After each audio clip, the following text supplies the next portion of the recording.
Mula po sa pagiging isang TV reporter ni Sweden Velado Ramirez, ngayon isa na siyang full-time mommy. At ito, negosyante na rin siya ng kanyang kids garments manufacturing business. Alamin natin ang kanyang business story dito lang sa Negosyo Tayo. Ako po si Sweden Velado Ramirez, namumuno ng 3,000 piso, nagsimula bilang online clothing shop at ngayon ay may isa ng kids garments manufacturing business.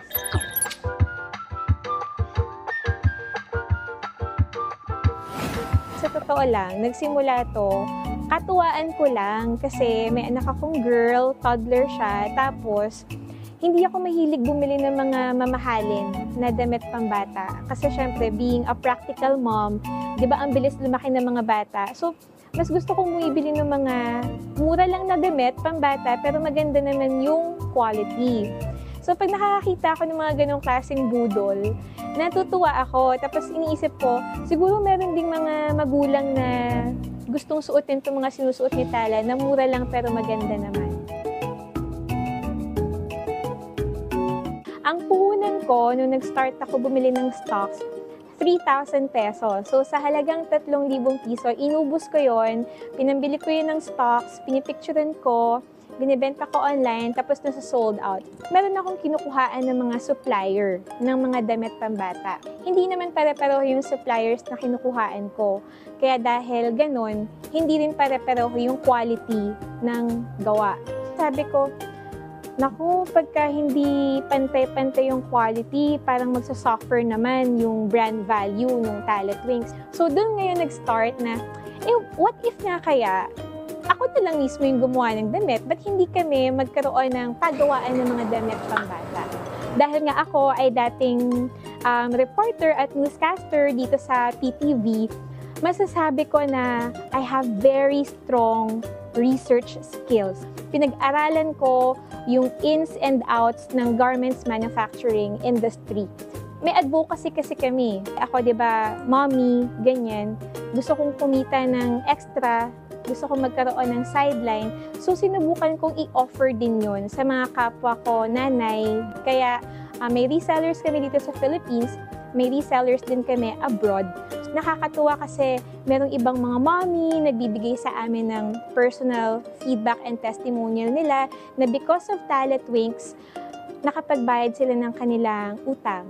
Kumikita ng extra, nakakatulong sa kanilang mister na may extra pagkukunan. Sa mga nais po na pumasok sa kahit anumang negosyo, importante po na sa pagnenegosyo, aralin niyo po yung industriya na inyong papasukan, ibigay niyo po yung inyong passion and dedication sa negosyo, maging hands-on po kayo, lalo po kung ito ay nagsisimula pa lamang.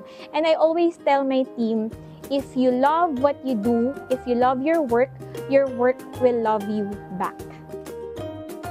Kung makikita niyo yung mga tela natin, it comes in rolls, mga rolyo-rolyo siya. So, kailangan nating i-relax yung tela kasi pag nakarolyo siya, banat yon. So, relax natin yung tela para bumalik siya dun sa kanyang original lang na banat. Ito po yung ating mga patterns, no? Dun sa mga damit po na ginagawa natin. Halimbawa, ito yung pattern ng manggas. Nakakatuwa sa paggawa ng damit, para siyang puzzle. Kasi iba yung pattern ng manggas, iba yung pattern ng harap, iba yung pattern ng back. So, pag didikit-dikitin mo siya hanggang mabuo mo siya as isang damit. Pagka meron kaming mga dumadating na mga order from our buyers, we make sure na meron muna silang invoice. Tapos kung ano yung laman ng invoice, yung orders nila, yun yung ipapack natin ngayon. Bago yan ipack, na quality control na yan, na trim na rin yan, so ilalagay na lang sa plastic at saka lalagyan ng size stickers.